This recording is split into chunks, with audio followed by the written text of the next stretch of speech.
अस्सलाम वालेकुम students, lecture number 3 real analysis MSc mathematics.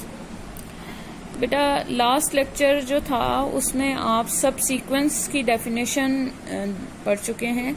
हम उससे ही रिलेटेड जो है वो थ्योरम को यहाँ डिस्कस करेंगे। थ्योरम की स्टेटमेंट है let a n be a bounded sequence of real number. Bounded sequence क्या होता है?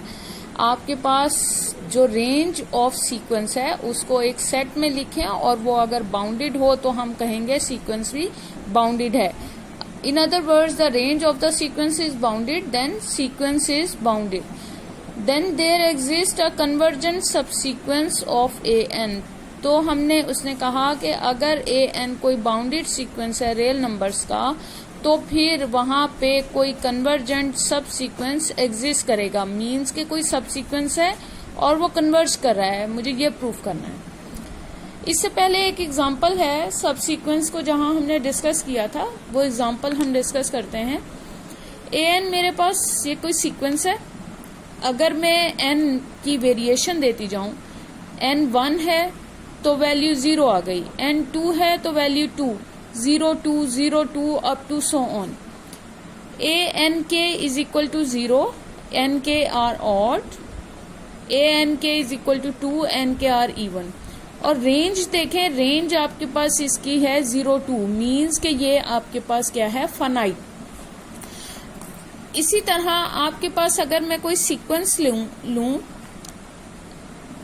1/n, तो आप देखें इस सीक्वेंस की जो टर्म आएंगी वो 1, 1/2, 1/3, 1/4 अप टू सो ऑन। तो बाज सीक्वेंस जो हैं वो फाइनाइट होते हैं और बाज जो है उनकी रेंज फाइनाइट होती है और बाज जो हैं उनकी रेंज इन्फिनिट होती है। अब प्रूफ की तरफ चलें। देखें, यही चीज जो मैं अभी आपको एग्जांपल में कंसेप्ट बता चुकी हूँ वो यहाँ यूज होगा। Let E be a set consisting of members of the sequence. E में क्या है, सीक्वेंस के मेंबर्स हैं, मीन रेंज है। अब 2 केसेस यहाँ अराइज होंगे। फर्स्ट केस के ई जो है वो फाइनाइट है। सेकंड केस फिर हम देखेंगे कि ई इन्फिनिट है। अगर ई फाइनाइट है तो फिर क्या है कि कोई एक्स स्टार है जो ई में बिलोंग करता है और एक्स स्टार इसमें इनफाइनाइटली मेनी टाइम्स एग्जिस्ट करेगा। As like this example 0 2 0 2 0 2। अगर मैं 0 को एक्स स्टार लेती हूं तो 0 जो है इस सीक्वेंस में इनफाइनाइटली मेनी टाइम्स एग्जिस्ट कर रहा है। एग्जैक्टली वही कंडीशन हमने यहाँ लिख दी, n1 less than n2 less than n3 up to so on. अब n1 n2 n3 या आपके पास क्या है, n1 1 है, 3 है, 5 है, 7 है, अप टू सो ऑन। ये मैं एग्जाम्पल से ये टर्म्स बता रही हूँ। A n k is equal to x star, means k a n k is equal to मेरे पास 0 आया इन प्रीवियस एग्जाम्पल।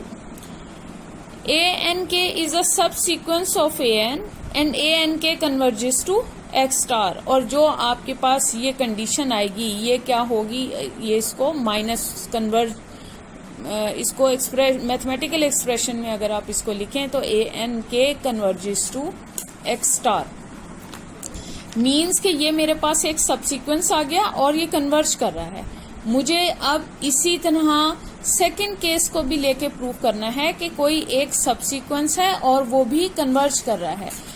वहां सब सीक्वेंस के लिए हमें थोड़ी सी मेहनत करनी पड़ेगी। E is infinite. अगर ई इन्फिनिट है, since E is bounded, given है फंक्शन में कि वो बाउंडेड है। अगर बाउंडेड है तो E must have a limit point in R by using well known theorem. Let X star be a limit point of E. अगर एक्स स्टार लिमिट पॉइंट रखता है तो मैं ये कहती हूँ कि एक्स स्टार लिमिट पॉइंट है ई का, तो फिर क्या है, नेबरहुड अगर मैं उसकी लेती हूँ तो neighbourhood intersection e other than this point does not equal to 5। Let करती हूँ, अगर ये इनकी इंटरसेक्शन 5 नहीं है तो कम से कम इनकी इंटरसेक्शन में कोई एक पॉइंट तो आता होगा। मैंने